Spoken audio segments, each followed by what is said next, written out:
सन्जीब नार्जारिनि थैनायाव बा रुंसारि जानायाव गोबां दाहा खालामदों मानसिफोरा। बे भिडिअनि गेजेरजों नोंथांमोना नुनो मोनगोन फुल डिटेल्स माब्रै मा खालामदों मा जादों।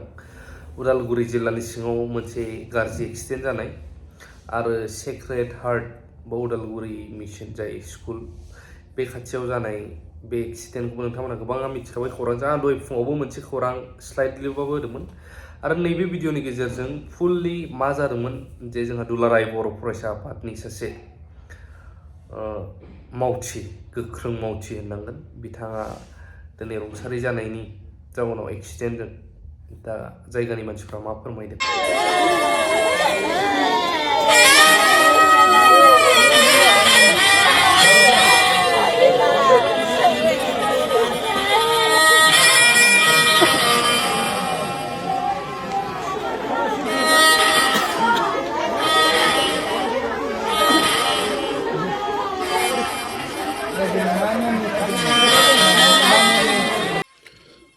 थारैनो जोबोद दुखुनांथाव सनितपुर जिल्ला दुलाराय बर' फरायसा आफादनि 2023 आरो 2024 जे मावसमनि सासे जोंनि गोख्रों मावथि सुबुं फोनांजाब नेहाथारि मानगोनां रुंसारि सन्जीब नार्जारि बिथाङा मैया हरखाबै मोनाबिलि समाव उदालगुरिनि सेक्रेड हार्ट खाथियाव गारि जाब्रबथायजों बिथाङा रुंसारि जादों।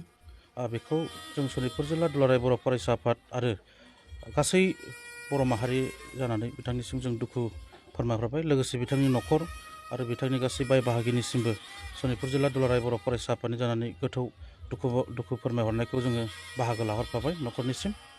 दा बे समाव जों बुंनो सानगोन जे बिथांनि जि अबथिरा जिउ गोमानायाव सनितपुर जिल्ला एबसुनि गोबां खहा जाबाय आरो बिथांनि जि मावलांनाय मावसमफोर बिथाङा जिबायदि गोख्रों सासे दैदेनगिरि हिसाबै हग्राजुलि हालामनिफ्राय एबा हग्राजुलि दख'रानिफ्राय बिथाङा रिप्रेजेन्टेटिभ खालामनानै जि रायजो राजानि थाखाय खामानि मावदों, सनितपुर जिल्लानि थाखाय खामानि मावदों, रायजो राजानि थाखाय खामानि मावदोंमोन, जों बेखौ अरायसम गोसोखांगोन, जों माब्लाबा बावनो हानाय नङा। आरो बिथांखौ जों गोसोखांनानै बिथांनि सानस्रि आरो सान्थौखौ लानानै जोङो सनितपुर जिल्लायाव जोंनि माखासे मावनांगौ खामानिफोरखौ लानानै जों मावलांबाय थागोन। बिथाङा बे समाव गावनि बिसि आरो गथ' सानै गालांबाय। दा बिथांमोननि जि दुखुथिया न'खर जाहाथे आफा इसोरा मोजाङै मोजां बिथांनि सानै गथ'खौ मोजां लेखा गोरों खालामथों, मोजां इयुनाव जाफुंसार सासे मानसि खालामनो हाथों, बेखौ इसोरनिसिम आर'ज गाबबाय। आरो बिथांनि जि आद्रा थालांनाय सिमां बेखौ बे सानै फिसाजो बिथांमोना जाहाथे इयुनाव मावफुंलांनो हाथों।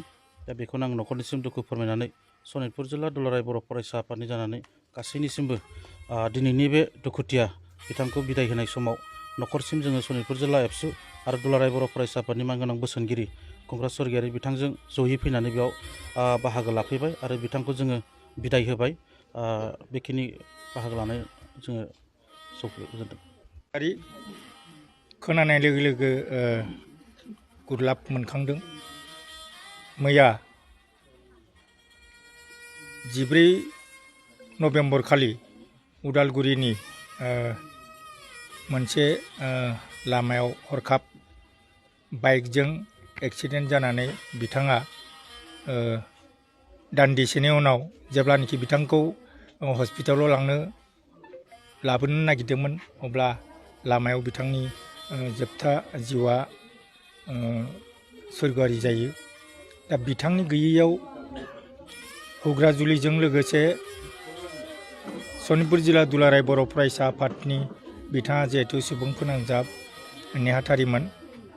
दा बिथांनि गैयैयाव सनितपुर जिल्ला दुलाराय बर' फरायसा आफाद, हग्राजुलि दख'रा दुलाराय बर' फरायसा आफाद आरो बिथांनि गामिनि नैबे गामियारि रायजो राजाफ्रा बिथांनि हरखाब गैयैयाव जोबोद दुखु फोरमायदों। बिथाङा 33 बैसोनि सासे जोहोलाव माहारि सिबिग्रा जोहोलावमोन। बिथाङा बिमा, बिफा, गावनि बिसि आरो उन्दै फिसाजो सानैखौ 33 बोसोर बैसोआव बिथाङा जिउ गोमानानै बिथांनि न'खरखौ गारना गालांबाय। दा जोङो आर'ज गाबदों इसोरनाव जाहाथे बिथांनि जि मावनाय, बिथांनि जि हारि सिबिनाय सान्थौ सानस्रि बेयो जाहाथे हग्राजुलि दख'रा सनितपुर जिल्ला आरो नैबे हग्राजुलि ओनसोलजों लोगोसे बर' माहारिनि जि सान्थौ सानस्रि बे जाहाथे मोजाङै थांना थायो आरो बिथाङा जाहाथे सोरगोआव आलो गोजोनै अलंबार महरै जोंना थाहैनानै सनितपुर जिल्ला हुग्राजुलिनि दख'रा आरो बिथांनि गामिनि बिथांनि न'खरनि गासै परियालनो बा गासै सोद्रोमाफोरनो अलंबार महरै जाहाथे अख्रां सानिफ्राय सोरां बिलाइ हरबाय थायो बेखौनो आं आफा इसोरनाव आर'ज गाबो। फरायसा आफादनि सुबुं फोनांजाब नेहाथारि बिथाङा मैया मोनाबिलि समाव हरखाबै गारिनि एक्सिडेन्ट जानानै रुंसारि जालांबाय। दा बिथांनि थाखाय जोङो दख'रा आफादनि जानानै गोबां दुखु फोरमायदों। न'खरनि बाय बाहागि न'खरनि गासै दुखुथिया सोद्रोमाफोरजों जोङो बाहागो लाफादों। जिहेतु बिथाङा जोंनि दख'रा आफादाव सासे बोसोनगिरि हिसाबै दख'रानि बायदि बिथिं खामानि मावनाय बायदि हाबाफारियाव जोंखौ गोबाङै मदद होयोमोन। जिहेतु बिथांनि मावनाय हाबाफारिफ्रा जोंनि थाखाय गोबां गोनांथि दङमोन आरो बिथाङा थांना थासान्दियाव जोंनि दख'रा आफादनि बायदि बिथिङाव खामानि मावनायजों लोगोसे बड'फा गेजेर आरो गोजौ फरायसालिनि सासे समाज बिगियाननि फोरोंगिरिमोन। जिहेतु जोंनि बिथांनि मावनानै गालांनाय बेखौ जों बुंनानै फोजोबनो हाया। बेनि थाखाय जों गोबां दुखु फोरमायदों। आसा खालामदों बिथाङा दिनैनि बे रुंसारि जालांनानै सोरगोआव आलो गोजोनै थाहैनो हाथों आरो लोगोसे बिथांनि न'खरनि जिथु बिसि सासे गालांबाय आरो लोगोसे गथ' सानै फिसाजो सानै गालांबाय। बे बिसि आरो फिसा सानैखौ जाहाथे मोजाङै मोजां सोलिलांनो हानो थाखाय मोजाङै मोजां सासे सुबुं जानो थाखाय इसोरा नायहरो बेखौनो आं आर'ज गाबनाय जाबाय।